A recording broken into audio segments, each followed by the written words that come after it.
రాయలసీమలోనే మొట్టమొదటిగా ప్రపంచ స్థాయి రోబోటిక్ కీళ్ల మార్పిడి శస్త్రచికిత్సలు. ప్రైవేట్ హెల్త్ ఇన్సూరెన్స్ పాలసీ కలిగిన వారికి క్యాష్ లెస్ సౌకర్యం. Vidyasagar hospitals, Rajiv road, Marutinagar, Sonu vision దగ్గర, కడప.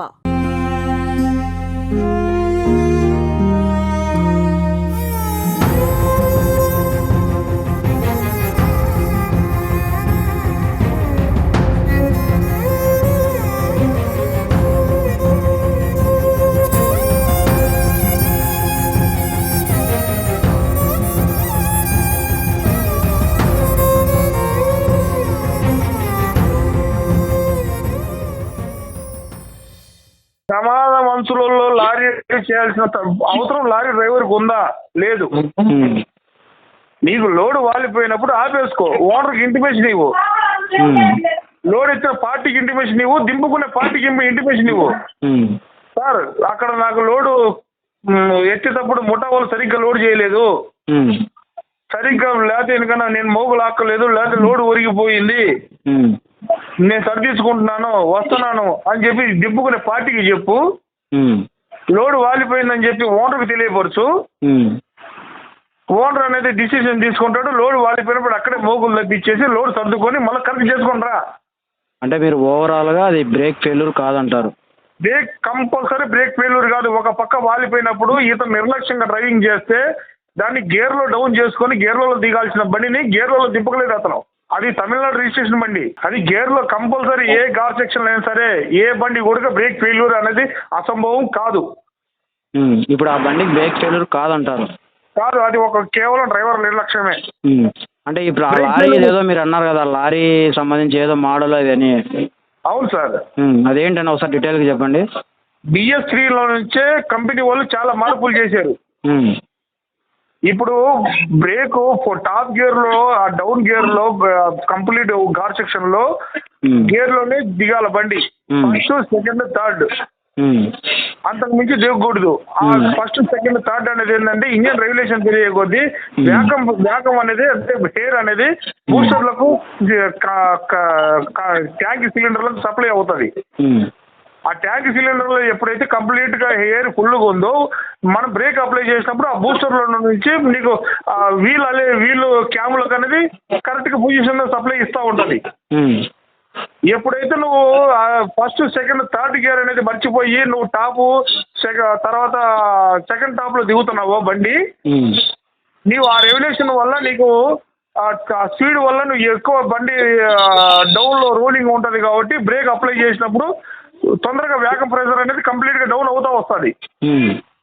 అతను తప్పడం ఏంటంటే first of all driving, second load వాలిపోయిన తర్వాత బండి అంటే ఆ గార్ సెక్షన్లో రావడం. ఈ రెండు తప్పిదాలు కేవలం ఒక డ్రైవర్ నిర్లక్ష్యం వల్లే జరిగింది.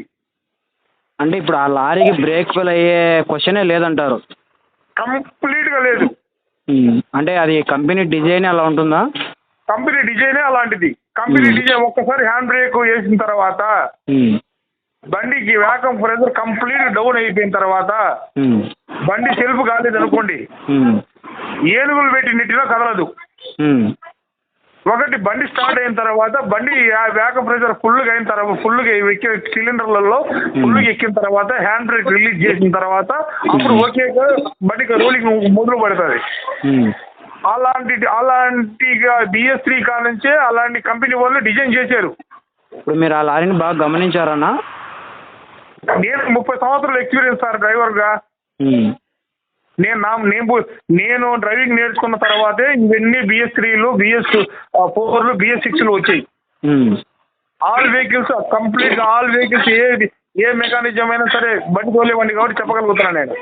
అంటే కొందరు ఏమంటారంటే అధిక లోడ్ అంటే ఇప్పుడు లారీకి ఒక 20 టన్నులు 25 టన్నులు వేసుకోవాల్సింది ఆ 40 టన్నులు అలా వేసుకోవడం వల్ల డౌన్లో అధిక లోడుతో బ్రేక్ వేసినా కానీ పడకోకుండా ఫెయిల్ అయ్యే ప్రమాదం జరిగిందని కొంతమంది అన్నారు. దీనిపైన ఏమంటారు?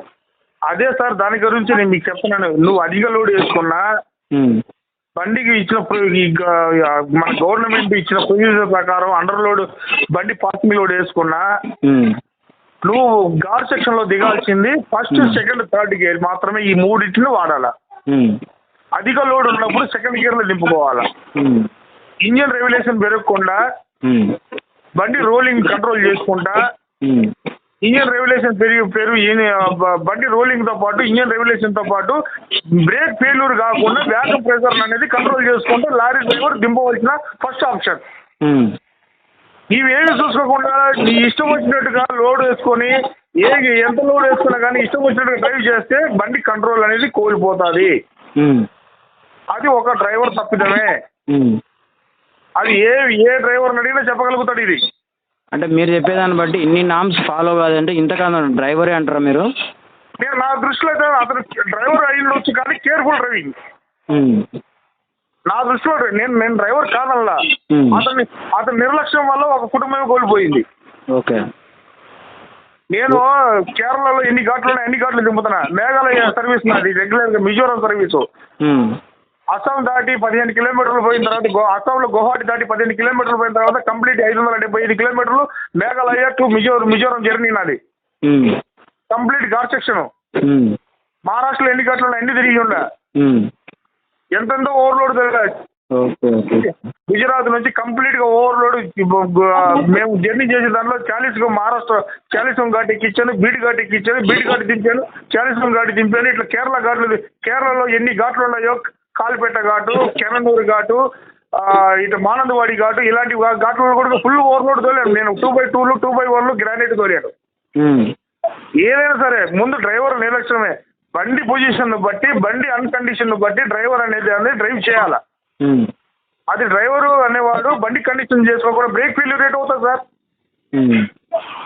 ఇప్పుడు నీకు ప్లేన్ రోడ్లో వచ్చిన బండి గుగల్ చెరువు గాడి అటు నుంచి ఇప్పుడు మనము గుర్రంకొండ, తర్వాత మదనపల్లి, గుర్రంకొండ మీదుగా రాయచూటి ఊరు దాటి గోల్ చెరువు కిందకి వచ్చింది అనుకోండి, అక్కడ ఘాట్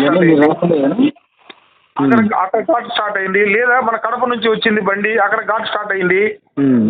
అక్కడ దాకా వచ్చిన బండి నీకు బ్రేక్ ఫెయిల్యూర్ అవుతున్న సంగతి డ్రైవర్ ఎట్లా గమనించలేకపోయాడు? ఘాట్లో బ్రేక్ ఫెయిల్యూర్ రేట్ అయింది. ఆ ఘాట్ డిస్టెన్స్ ఎంత? 2 కిలోమీటర్లు లేదా 3 కిలోమీటర్లు. మరి దీని డ్రైవర్ తప్పిదం కాదంటారా, డ్రైవర్ నిర్లక్ష్యం కాదంటారా మీరు? అన్న ఓవరాల్గా ఈ జరిగిన సంఘటన పైన మీరు డ్రైవర్లకు కావచ్చు, ఓనర్లకు కావచ్చు ఏం చెప్తారు? నేను డ్రైవర్గానే నేను ఒక యాజిటీస్గా నేను కూడా ఒక డ్రైవర్గా లారీ నమ్ముకొని బతికేవాడిని కాబట్టి కేవలం ఇది డ్రైవర్ తప్పిదమే. నన్ను ఏ బ్రేక్ ఇన్స్పెక్టర్ ముందు కానీ, ఏ ఆర్టీఓ ముందు కానీ, ఏ లారీ ఓనర్ల ముందు కానీ, ఏ డ్రైవర్ ముందు కానీ నన్ను ఇన్స్పెక్షన్లు కూర్చోబెడితే నేను అడిగిన దానికి సమాధానం చెప్పమని వాళ్ళను. Okay sir. అది ఓకే అన్న. మీ పేరన్నా? నా పేరు పానుగంటి వెంకటరమణ.